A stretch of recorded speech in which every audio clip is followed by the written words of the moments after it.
Дама была тайно недовольна собой, ей даже стыдно было, но ничего поделать не могла. Ее матери исполнилось 98 лет, сухонькая, сгорбленная старушка. Ходит по квартире, шаркает ногами, ей все тяжело дается, например, помыться.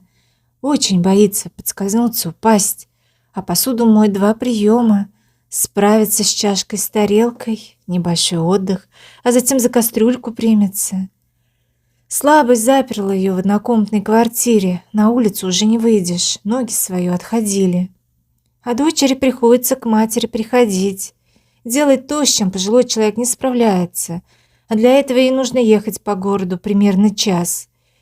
И в этот день у дочери портится настроение. Ехать надо. Ключевое слово здесь «надо». Отложи в сторону собственное недомогание, не обращай внимания на неровности погоды, выходи. То есть это обязанность на душе, как камень. И вот тут-то и появляется тайный стыд. Она про себя иногда пугливо думала, что мать зажилась и никак помереть не может.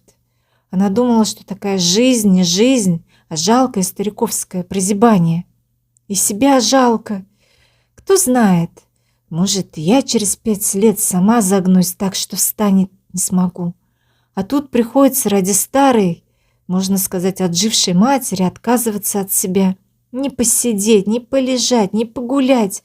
Встань и иди. Ей казалось, что старая мать высасывает из нее энергию. Выйдет она из материнской квартиры, опустошенная вся. И только часа через 2 приходит в норму. Она думала о себе как о пожилом человеке, которому тоже нужен покой. С таким настроением трудно удержаться от раздражения. Приедет к старушке. Та задаст вопрос, ждет ответа, а дочь угрюмо молчит. А бабушка снова спрашивает. И это становится поводом для злости, которая в душе закипает. «Мама, я тебе 100 раз уже говорила, ты снова спрашиваешь!» И чувствовала иногда непреодолимое желание встать и уехать. Ее выводили из себя вечные разговоры о лекарствах, о недомоганиях, о ночном прерывистом сне, о череде неприятных предчувствий. Она знала, с кем поведешься, того наберешься. Ей казалось, что она набирается от старой матери немощи, вялости и душевной дряхлости. Особое удовольствие доставляли разговоры с подругами, у которых тоже есть престарелые родители. Они жаловались друг другу на своих стариков, и это немного утешало. Они с матерью чай пили. Бабушка о чем-то говорила, понимая, видимо, что нужно успеть наговориться перед одиночеством. А дочь молчала, не слушая. И тут старушка обронила каменное слово. «Знаешь, я себя убить не могу, греха боюсь. И ты меня задавить тоже не сможешь. Даже не знаешь, что делать-то».